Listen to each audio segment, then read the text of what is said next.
Alors, cette méthode s'adresse à l'apprentissage des langues. C'est particulièrement important parce que, comme Muriel va l'expliquer un peu plus loin, on voit que pour certains enfants, voire certains adultes, c'est un apprentissage particulièrement difficile. Et avec OML, on pense qu'on a on a réussi à synthétiser une méthode de lecture qui fait la synthèse du travail des décennies précédentes. On le verra ensemble rapidement. Et parce que jusqu'à présent, il n'y avait pas de méthode de lecture multisensorielle pour la langue française qui avait été conçue, et donc c'est la première. Alors, ce n'est pas une nouvelle méthode à proprement parler, c'est une méthode multisensorielle et c'est très important. Il faut bien voir que quand on dit qu'on s'appuie sur des travaux depuis des décennies, c'est bien vrai parce que en fait, tout a commencé avec les travaux d'un anatomiste français connu qui s'appelle Paul Broca, qui au 19e siècle, en 1860, a découvert une zone du cerveau qui était dédiée au langage.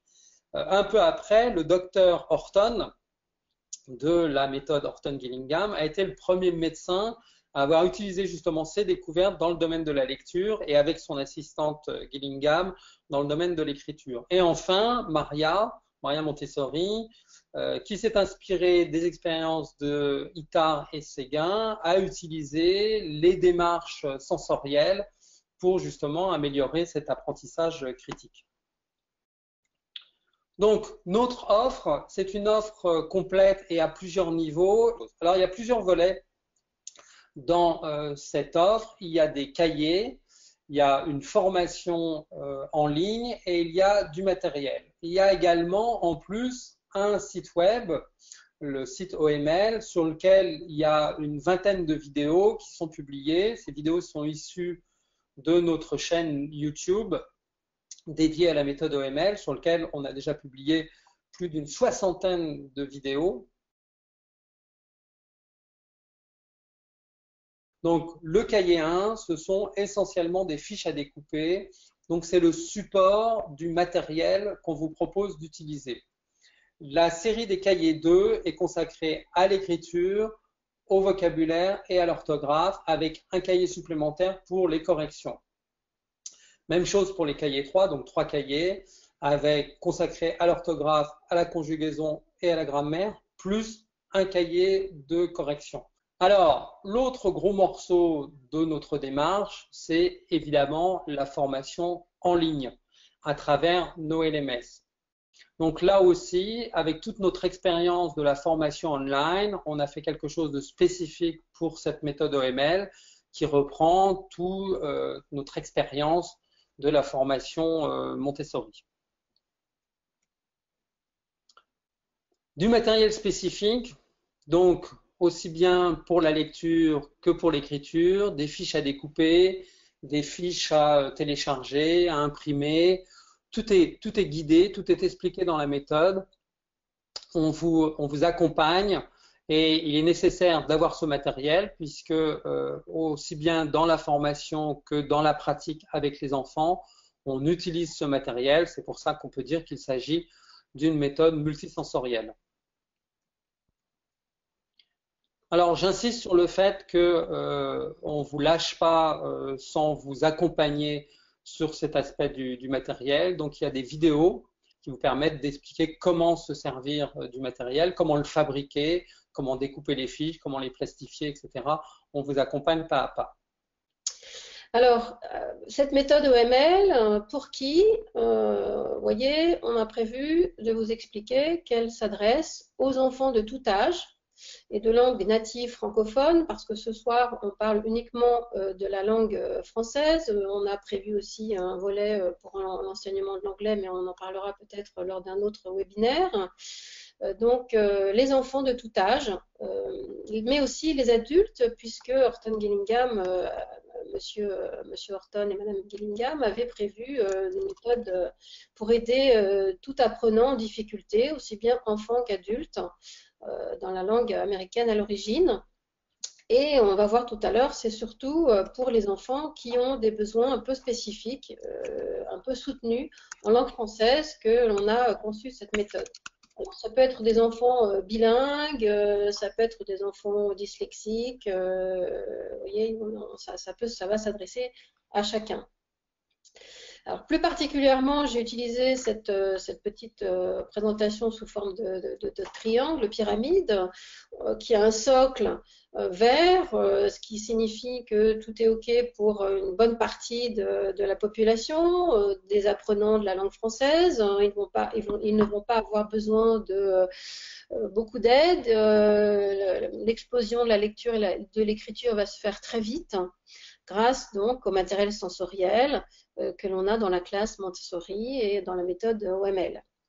On va plutôt s'intéresser justement à cette population qui va être donc soit dans le rectangle jaune, soit dans le rectangle rouge. Le rectangle jaune, c'est une population qui a besoin d'un petit peu de support, un petit peu de soutien. On va lui faire des présentations par petits groupes, soit quotidiennes, soit hebdomadaires, pour aider et soutenir l'acquisition, on le répète, de toute cette partie du langage, parce que durant 3 années, on va voir tout à l'heure, il faut voir non seulement les phonèmes, mais aussi les graphèmes qui sont associés, il faut voir l'orthographe, la conjugaison, beaucoup de choses sont cruciales à être mémorisées et répétées durant ces 3 premières années. Donc, un peu de support, un peu de soutien grâce à des leçons en petits groupes en général qui suivent un programme très structuré vont être vraiment salvatrices pour cette population. Et puis, tout en haut de la pyramide, on a une troisième partie d'une population qui, elle, a besoin d'aide. On est en rouge, ça veut dire que, attention, sans aide, ils risquent de devenir ceux dont on parle beaucoup, surtout dans les médias. On dit qu'une partie de la population ne sait pas bien lire, ne sait pas bien écrire, ne maîtrise pas le français. Donc, est-ce qu'ils ont reçu justement non seulement ce support et ce soutien, mais ce suivi individuel, parce que là, on va parler aussi de suivi individuel et non plus par petits groupes, dont ils ont besoin. Et cette méthode, elle répond vraiment particulièrement à cette partie de population qui a besoin de support et d'aide. Alors, comment on applique cette méthode OML? Alors, il va s'agir d'appliquer de façon quotidienne et hebdomadaire et annuelle pendant 3 ans cette méthode. Alors, il ne suffit pas de sessions très longues. Hein. J'ai mis 30 minutes environ. Alors, ça peut être 20 minutes, ça peut être 45 en fonction de ce que vous y mettrez. C'est pas ça qui compte. Ce qui est important, c'est que ces leçons soient progressives, qu'elles soient, on va le voir, grâce à un matériel sensoriel. C'est ce qui les caractérise, c'est ce qui caractérise cette méthode, qu'elle soit individuelle aussi pour une partie de la population, et surtout qu'on y mette du sens et puis de la joie quotidienne à travailler ces phonèmes et ces graphèmes. Le programme est progressif, il peut être revu évidemment en deuxième ou en troisième année parce que ce n'est pas en une année que tout se décante, hein, surtout sur 64 phonèmes graphèmes. Donc vous allez voir tout à l'heure que certains enfants ont même de la joie à réutiliser les cahiers qu'ils ont déjà vus l'année précédente parce qu'ils ont oublié et parce qu'en deuxième année, ils auront la joie d'avancer bien plus vite. Donc le programme est progressif, mais on peut l'adapter en fonction des besoins, de ses besoins en tant qu'éducateur et aussi en fonction des besoins de l'enfant. On suit les instructions officielles hein, de l'éducation nationale puisqu'on travaille sur les 3 années, c'est ce qui est demandé par notre ministère. Alors, quels sont les supports utilisés? Donc, les premiers supports utilisés, c'est des supports sans doute nouveaux pour certains d'entre vous qui connaissent simplement Montessori ou peut-être pour ceux qui connaissent ni l'un ni l'autre, ni la méthode OML ni Montessori, c'est très nouveau. Les supports sont, Alain l'a dit tout à l'heure, assez faciles et on vous guide dans où les trouver, comment les utiliser. À gauche, vous avez la photo donc, de cartes, hein, d'un ensemble de cartes que l'on va présenter à l'enfant. Donc, encore une fois, sur notre LMS, vous avez un fichier à télécharger avec les cartes que nous avons prévues. À droite de l'écran, vous avez les plateaux de semoule. Dans chaque leçon Montessori individuelle, en général, on est à côté de l'enfant. Ici, l'éducateur et l'enfant sont tous les deux gauchers. Donc, on fait en sorte de ne pas cacher ce qu'on écrit. Notre matériel est multisensoriel dans le sens où on va utiliser les 3 sens, auditif, visuel et kinesthésique. Et on va répéter et on va s'amuser, si j'ose dire, à jouer, à combiner ces 3 sens, soit les 3 ensemble, soit le visuel avec simplement l'auditif. Vous voyez, donc c'est à travers ces multiples exercices qui suivent un protocole qu'on a bien décrit dans notre formation aussi sur notre LMS. Donc ce protocole nous permet de ne pas laisser de côté un exercice pour donner toutes les chances d'utiliser ces 3 sens et aider l'enfant à mémoriser le son, le nom de la lettre, l'orthographe, tout ce dont il a besoin. Un autre type de support qui est peut-être un peu nouveau, donc ici ce sont ce qu'on appelle les mots rouges. En haut à droite de l'écran, vous avez un petit fichier que l'enfant réalise au fur et à mesure avec des mots qu'il écrit, sur lesquels on va mettre un symbole qui vient de la pédagogie Montessori avec un code de couleur. Donc tout est là pour que l'enfant construise son propre petit fichier de mots difficiles hein, ou mots outils qu'il va mémoriser. Et là, au niveau kinesthésique, à gauche de l'écran, vous voyez la photo de l'enfant qui a une fiche avec un mot rouge indiqué dessus. Il est debout, il tient cette fiche. Dans un premier temps, il regarde. Il épelle en frappant sur sa main avec la main avec laquelle il écrit l'orthographe du mot. Là, il ferme les yeux parce qu'on est dans une étape au-delà, puisqu'on cache le visuel. Il essaye de ne plus utiliser ses yeux pour savoir s'il a vraiment mémorisé. Donc voilà une belle association entre le travail de Madame Montessori et le travail on l'a dit tout à l'heure, d'autres personnes qui étaient contemporaines de Maria pour proposer cette méthode multisensorielle.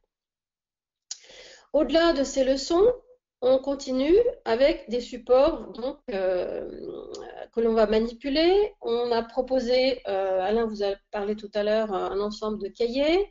Ici, il s'agit du cahier 1 qui va être découpé par vos soins, qui va être plastifié et que vous allez utiliser au quotidien avec les enfants. Donc, si on le fabrique, ce matériel, on peut, et c'est ce que nous conseillons fortement, l'afficher dans la classe, comme ça, pendant 3 années, de façon très claire. La totalité des phonèmes graphèmes sont tous les jours disponibles visuellement et disponibles pour les types d'exercices que l'on peut faire avec. Nous en avons cité au moins une quinzaine. Ce sont des jeux que l'on fait en petits groupes ou en individuel avec toutes ces images qui sont, tout à l'heure Alain a parlé de fiches, mais c'est plutôt des photos que l'on découpe en couleurs qui sont le plus proches de l'objet en général qui porte le phonème et le graphème sur lequel on travaille. Donc, voilà, vous avez une photo d'un exemple de jeu individuel hein, qui est fait avec un enfant là qui va devoir trouver une pochette qu'on lui demande de trouver et il va se saisir des images. Ici, vous avez d'autres photos d'utilisation justement de ce matériel-là qui peut se faire en individuel, avec ou sans correction, avec ou sans l'adulte. Les enfants peuvent faire des travaux avec leurs amis dans la classe. On peut aussi associer, et il faut associer, on l'a dit tout à l'heure, le geste de l'écriture, de l'orthographe. Donc ici, on voit une utilisation des images avec un cahier où l'enfant copie les mots et puis il retournera les images pour vérifier qu'il a bien écrit l'orthographe qu'il convient. Au-delà de ce matériel de base, hein, j'avance progressivement. Vous avez vu qu'on a utilisé les cartes, puis le plateau, puis les mots rouges, puis ces cartes de cahier 1. On passe au cahier 2 et 3. Alain les a décrits tout à l'heure, mais je vais les répéter un petit peu, parce que vous les connaissez pour la plupart peut-être pas encore. Donc la série des cahiers 2 permet à l'enfant de continuer à travailler sur le même phonème graphème et de copier des mots pour travailler l'écriture, le geste de l'écriture, et là encore une fois on a pensé au gaucher, mais aussi pour enrichir son vocabulaire et son orthographe.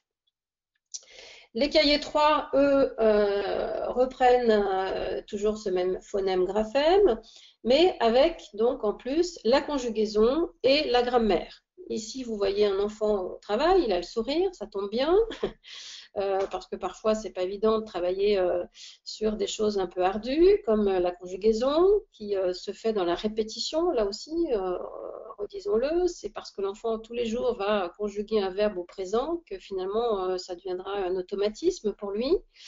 Et on voit en page de droite, on a une analyse de phrases avec la nature des mots et puis l'analyse grammaticale grâce aux symboles et aux couleurs que Maria Montessori a proposées.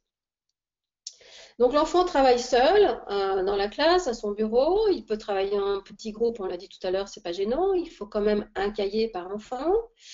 Dans la correction, le contrôle de l'erreur, l'enfant peut travailler grâce au cahier auquel on va lui laisser accès aussi, le cahier de correction, ou alors c'est l'enseignant qui décide de corriger en petit groupe ou lui seul le travail des enfants. Tout ce matériel et tous ces supports, encore une fois, je le répète, sont adaptables à vos besoins en tant qu'éducateur, si vous êtes une orthophoniste ou si vous êtes une enseignante dans une classe où il y a beaucoup d'enfants, vous allez avoir la possibilité d'adapter en fonction de vos besoins et de vos contraintes aussi peut-être cette méthode. Elle est très flexible. Elle s'adapte à chaque enfant. Vous irez peut-être rapidement avec certains enfants et puis vous prendrez le temps de rester sur un phonème graphème avec un autre. Et c'est pour ça que les cahiers, on peut, comme je l'ai dit tout à l'heure, les prendre, les reprendre, travailler de façon différente. Alors, la première question moi, que j'avais reçue, c'était comment se classe la méthode OML parmi les autres méthodes de lecture? Alors effectivement, on a dit tout à l'heure qu'il sortait tous les ans en France une méthode de lecture, une nouvelle méthode de lecture, mais on a essayé aussi de vous expliquer ce soir que c'était quelque chose d'assez nouveau et qui n'était pas vraiment traditionnel, dans le sens où au-delà de la classification un peu traditionnelle, est-ce que c'est une méthode globale ou phonétique, alphabétique, nous on la qualifie surtout de méthode multisensorielle, car encore une fois, on fait travailler l'ouïe, la vision et le kinesthésique. Donc, on donne la possibilité à l'apprenant, encore une fois l'enfant ou l'adulte, de faire une connexion avec son cerveau et de mémoriser grâce à ces trois sens. Donc, c'est voilà, c'est pas nouveau, on l'a dit, que ça a été découvert au début des années, enfin on peut dire 1860, si on part de l'ère de Broca, mais bon, petit à petit ça a été diffusé. Mais malheureusement, on est encore dans des méthodes très traditionnelles où on vous achetez un cahier du maître et un cahier de l'enfant et allons-y gaiement, il faut faire copier et on mélange tous les sons en même temps, ou les cahiers de vacances où on mélange beaucoup de choses tout d'un seul coup parce qu'on veut aller vite. Non, on l'a dit tout à l'heure, il faut prendre le temps pour ces enfants qui sont dans le jaune et dans le rouge. Là, il faut vraiment prendre le temps de bien expliquer, bien prononcer, bien faire répéter ces phonèmes et montrer et faire clapper avec la main, avec le bras, tout ça pendant 3 années pour être sûr que ce soit vraiment bien ancré. Donc voilà, c'est une méthode qui est difficilement pour l'instant peut-être classée, mais elle a une démarche qui est plutôt grapho-phonologique, qui est très structurée, on l'a dit tout à l'heure. Donc, parce qu'on va suivre un cursus qui va petit à petit amener l'enfant du décodage des sons vers le décodage des syllabes, vers le décodage des mots et des phrases et des histoires. Hein. Et aussi, parallèlement, on va travailler, je le répète, tout ce qui est conjugaison, grammaire, petit à petit, pour que l'enfant progresse dans sa langue. Mais là, on est arrivé à la fin du webinaire, donc on va le fermer. Mais on est très content d'avoir eu l'occasion de vous présenter cette méthode OML et on va continuer en direct avec vous par la suite. Merci pour votre présence, merci pour votre attention, merci pour vos questions. Merci à Muriel pour sa présentation et surtout d'avoir travaillé pendant des années à élaborer cette méthode synthétisant les acquis, les travaux de Voilà. tous ces pédagogues qu'on a évoqués. Voilà. C'est pas fini, donc on s'arrête ce soir, mais c'est pas fini, il y a encore beaucoup à faire et c'est avec vous que les choses peuvent continuer. Merci Alain aussi. Je rappelle que le webinaire a été enregistré, qu'on va publier cette vidéo sur la chaîne YouTube, elle sera disponible sur le site, on la rappellera sur le blog Montessori également. Voilà. Merci à tous, c'est terminé. À bientôt. Au revoir.